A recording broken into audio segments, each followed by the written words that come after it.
Babylon 5. ಅಪಾಯದಲ್ಲಿ falls ಧುಮ್ಮಿ ಕೂತಿದ್ರೂ ಕೂಡ ಪ್ರವಾಸಿಗರು ಅದಕ್ಕೆ ಡೋಂಟ್ ಕೇರ್ ಅಂತಿದ್ದಾರೆ. ನೋಡಿ, ಬಹುತೇಕವಾಗಿ ಎಲ್ಲ ಜಲಪಾತಗಳು ಮೈದುಂಬೆ ಹರಿತಾ ಇದ್ದಾವೆ. ಆದರೆ ಪ್ರವಾಸಿಗರು ಕೆಲವು ಕಡೆಗಳಲ್ಲಿ ಹುಚ್ಚಾಟವನ್ನು ಪ್ರದರ್ಶನ ಮಾಡ್ತಾ ಇದ್ದಾರೆ. ಹುಚ್ಚು ಅಂತಾರಲ್ಲ, ನೆತ್ತಿಗೇರಿ ಬಿಡುತ್ತದೆ. ಅದೇ ರೀತಿ ಆಗ್ತಾ ಇದೆ ಇಲ್ಲಿ ಭರಚುಕ್ಕಿ ಫಾಲ್ಸ್. ಅಲ್ಲಿ ಪ್ರವಾಸಿಗರು ಹೋಗ್ತಾ ಇದ್ದಾರೆ. ಹೋಗಿ ಬೇಡ ಅನ್ನಲ್ಲ, ಆದರೆ ಯಾಕೆ ಹುಚ್ಚಾಟ? ಚಾಮರಾಜನಗರ ಜಿಲ್ಲೆ ಕೊಳ್ಳೇಗಾಲ ತಾಲೂಕಿನಲ್ಲಿ ಬರುತ್ತೆ ಈ ಜಲಪಾತ. ಡೇಂಜರ್ ಝೋನಲ್ಲಿ ನಿಂತು ಸೆಲ್ಫಿ ತೆಗೆದುಕೊಳ್ತಾ ಇದ್ದಾರೆ, ಫೋಟೋ ಶೂಟ್ ಮಾಡಿಸಿಕೊಳ್ತಾ ಇದ್ದಾರೆ. ಯಾಕೆ ಬೇರೆ ಕಡೆ ಎಲ್ಲೂ ಸಿಗಲಿಲ್ವ ನಿಮಗೆ? ಕಾವೇರಿ ಕೊಳ್ಳದಲ್ಲಿ ಮಳೆ ಸಿಕ್ಕಾಪಟ್ಟೆ ಆಗ್ತಾ ಇದೆ, ಜಲಪಾತ ಧುಮ್ಮಿಕ್ತಾ ಇದೆ, ರಭಸವಾಗಿ ಹರಿತಾ ಇದೆ. ಆಯ್ತಪ್ಪ, ವೀಕೆಂಡು ಎಂಜಾಯ್ ಮಾಡಿ, ಸೆಲ್ಫಿ ತಗೊಳ್ಳಿ, ರೀಲ್ಸ್ ಮಾಡಿ, ಇನ್ನೊಂದು ಮಾಡಿ. ಆದರೆ ಯಾಕೆ ಅತಿರೇಕ? ಯಾಕೆ ಹುಚ್ಚಾಟ? ಯಾಕೆ? ನೋಡಿ ಎಲ್ಲಿ ಹೋಗಿದ್ದಾರೆ ನೋಡಿ. ನೀರು ಸ್ವಲ್ಪ ಹತ್ರ ಇದೆ, ಧುಮ್ಮಿಕ್ತಾ ಇದೆ, ಮೇಲಿಂದ ಭರಚುಕ್ಕಿ ಬೀಳ್ತಾ ಇದೆ. ಹೇಳೋರು ಕೇಳೋರು ಯಾರು ಇಲ್ಲ. ಆಮೇಲೆ ಹೆಣ ಬಿದ್ದ ಮೇಲೆ ಇವರೆಲ್ಲ ಎಚ್ಚರಿಕೆ ಕೊಡೋದು ನಮ್ಮ ಅಧಿಕಾರಿಗಳು, ಜಿಲ್ಲಾಡಳಿತ. ಎಷ್ಟು ನಮ್ಮ ಕಣ್ಣು ಮುಂದೆನೇ ನಡೆದು ಹೋಗಿದ್ದಾವೆ ಘಟನೆಗಳು. ನೋಡ್ತಿದ್ದ ಹಾಗೆ ನೀರು ಪಾಲು. ಮಹಾರಾಷ್ಟ್ರದಲ್ಲಿ ನೋಡಿದರೆ ನೀವು, ಉದಾಹರಣೆಗೆ ಇಡೀ ಕುಟುಂಬನೇ ತೇಲ್ಕೊಂಡು ಹೋಗ್ಬಿಡ್ತು ಅಲ್ಲಿ.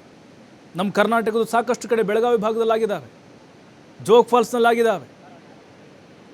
ಇಷ್ಟೆಲ್ಲ ಆದರೂ ಕೂಡ ನಮ್ಮ ಜನರಿಗೆ ಬುದ್ಧಿ ಬಂದಿಲ್ಲ. ಏನಾದರೂ ಅನಾಹುತ ಆದಮೇಲೆ ನಮ್ಮ ಜನ ಎಚ್ಚೆತ್ತುಕೊಳ್ಳೋದು. ನೋಡಿ ಎಲ್ಲಿ ಹೋಗಿದ್ದಾರೆ ನೋಡಿ, ತುದಿಗೆ ಹೋಗಿದ್ದಾರೆ.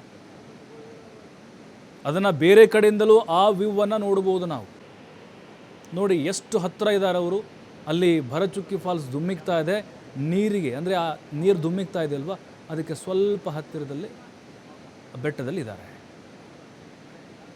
ಅವಕಾಶವನ್ನು ಮಾಡಿಕೊಡಬಾರ್ದು ಅಧಿಕಾರಿಗಳು. ನೀವೇನು ದುಡ್ಡಿನ ಆಸೆಗೋಸ್ಕರ ಅವ್ರನ್ನ ಕಳಿಸ್ಕೊಡ್ತಾ ಇದ್ದೀರಾ? ಅದು ಯಾರೇ ಆಗಿರ್ಬೋದು ಅವರು. ಒಂದು ಯುವಕರ ತಂಡ ನೋಡಿ ಅಲ್ಲಿ ಹೋಗಿ ಹುಚ್ಚಾಟವನ್ನು ಮಾಡ್ತಾ ಇದ್ದಾರೆ, ಶೋಕಿ ಮಾಡ್ತಾ ಇದ್ದಾರೆ ಅಲ್ಲಿ ಹೋಗಿ. ಅಂದರೆ ಯಮರಾಜನ ಬಾಯಿಗೆ ಹೋಗಿ ವಾಪಸ್ ಬರೋದು ಅಂತಾರಲ್ಲ, ಅದು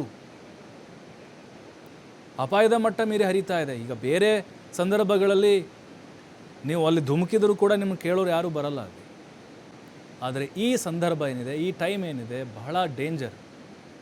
ನೀವು ಅಲ್ಲೇನಾದರೂ ಕಾಲು ತಪ್ಪಿ ಅಥವಾ ಆಕಸ್ಮಿಕವಾಗಿ ಬಿದ್ದರೆ ಅಂದ್ಕೊಂಡ್ರೆ ನಿಮ್ಮ ಹೆಣನೂ ಕೂಡ ಸಿಗಲ್ಲ.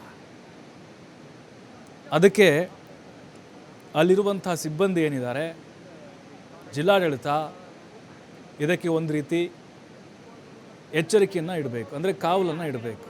ಯಾರು ಹೋಗೋದಂತೆ ನೀವು ಆರಂಭದಲ್ಲಿ ಅವ್ರನ್ನ ತಡಿಬೇಕು. ದೂರದಿಂದ ನೋಡಿ, ಫೋಟೋ ತಗೊಳ್ಳಿ, ರೀಲ್ಸ್ ಮಾಡಿ, ಫೋಟೋ ಶೂಟ್ ಮಾಡಿ. ಹತ್ರನ ಹೋಗ್ಬೇಕು ನನಗದು ಒಂಥರ ಕಣ್ಣಿಗೆ ಕಟ್ಟದಂಗೆ ಕಾಣಿಸ್ಬೇಕು, ಹೆಚ್ಚು ಲೈಕ್ ಆಗಬೇಕು, ಶೇರ್ ಆಗಬೇಕು, ಕಮೆಂಟ್ ಬರಬೇಕು ಅನ್ನುವಂಥ ಹುಚ್ಚಿದೆ ಅಲ್ವಾ, ಅದಕ್ಕೋಸ್ಕರ ಮಾಡೋದು ಇವರು. ಅನಾಹುತ ಆಗೋದಕ್ಕಿಂತ ಮುಂಚೆನೇ ಜಿಲ್ಲಾಡಳಿತ, ಚಾಮರಾಜನಗರ ಜಿಲ್ಲಾಡಳಿತ ಮತ್ತು ತಾಲೂಕು ಆಡಳಿತ ಎಚ್ಚೆತ್ತುಕೊಳ್ಬೇಕು. ಇಲ್ಲದೇ ಇದ್ದರೆ ಅದೆಷ್ಟು ಜನ ಅಲ್ಲಿ ಆಹುತಿ ಆಗ್ತಾರೋ ಗೊತ್ತಿಲ್ಲ ನಮಗೆ. ಬುದ್ಧಿ ಕಲಿಸ್ಬೇಕು ಅವರು. ನೋಡಿ ಈಗ ಕ್ಲಿಯರಾಗಿ ಗೊತ್ತಾಗ್ತಿದೆ ನೋಡಿ ನಿಮಗೆ. ಹತ್ತಿರ ಹೋಗಿದ್ದಾರೆ ನೋಡಿ, ನೀರು ಬಹಳ ರಭಸವಾಗಿ ಬೀಳ್ತಾ ಇದೆ. ಕೆಳಗಡೆ ಸಿಕ್ಕಾಪಟ್ಟೆ ಆಳ ಇದೆ. ಅಲ್ಲಿ ವ್ಯೂ ಪಾಯಿಂಟ್ ಇದೆ, ಅದನ್ನು ಬೇರೆ ಕಡೆ ನಿಂತು ಕೂಡ ನೋಡ್ಬೋದು ನಾವು. ಕಣ್ಣಿಗೆ ಮನಮೋಹಕವಾದಂಥ ದೃಶ್ಯ ನಮಗೆ ಆ ಒಂದು ಸೊಬಗು ಕಾಣಿಸುತ್ತೆ ಭರಚುಕ್ಕಿದು. ಆದರೆ ಯುವಕರೇನಿದ್ದಾರೆ ಅಲ್ಲಿ ಹತ್ತಿರ ಹೋಗಿ ಹುಚ್ಚಾಟ.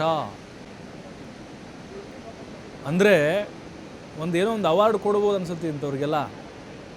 ಸ್ಟೇಟಸ್ ಹಾಕಿದ ಮೇಲೆ ಅಯ್ಯೋ ಲೈವ್ ಲೊಕೇಶನ್ ಅಲ್ಲಿ ಸ್ಪಾಟು ಹತ್ರನೇ, ಅಯ್ಯಪ್ಪ ನಿಂದು ಗುಂಡಿಗೆ ಗಟ್ಟಿ, ಈ ರೀತಿ ಹೊಗಳಿಕೆ ಬರಬೇಕನ್ಸುತ್ತೆ ಇಂಥವ್ರಿಗೆಲ್ಲ. ಹಾಗಾಗಿ ಹುಚ್ಚಾಟ ಮೆರೆದಿದ್ದಾರೆ. ಏನು ಮಾಡೋಕ್ಕಾಗಲ್ಲ, ಅವ್ರ ಜೀವ ಅವ್ರ ಕೈಯಲ್ಲಿ.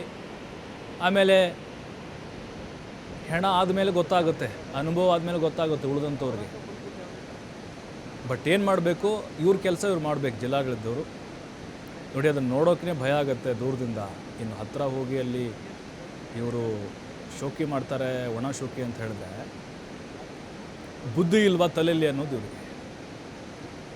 ಬೈಯೋರಿರಲ್ಲ ಅವ್ರಿಗೆ, ಹೇಳೋರಿರಲ್ಲ ಅವ್ರಿಗೆ, ಕೇಳೋರಿರಲ್ಲ ಅವ್ರಿಗೆ. ಪ್ರವಾಸಿಗರು ಹೋಗ್ತಾ ಇದ್ದಾರೆ, ನಾವು ಬೇಡ ಅಂತ ಹೇಳ್ತಾ ಇಲ್ಲ.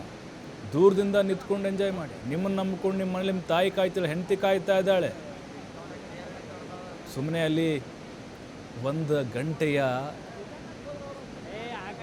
ಆ ಒಂದು ನಿಮ್ಮ ಟೈಮ್ ಪಾಸ್ಗೋಸ್ಕರ ಜೀವವನ್ನು ಯಾಕೆ ಬಲಿ ನೀವೇ ತೆಗೆದುಕೊಳ್ತೀರಿ ಅಂತೇಳಿ. ನೋಡಿ, 10 ರಿಂದ 15 ಜನ ಅಲ್ಲಿ ಇವ್ರನ್ನ ಯಾರು ಬಿಟ್ಟರೋ ಗೊತ್ತಿಲ್ಲ, ಅಷ್ಟು ಮುಂದೆ.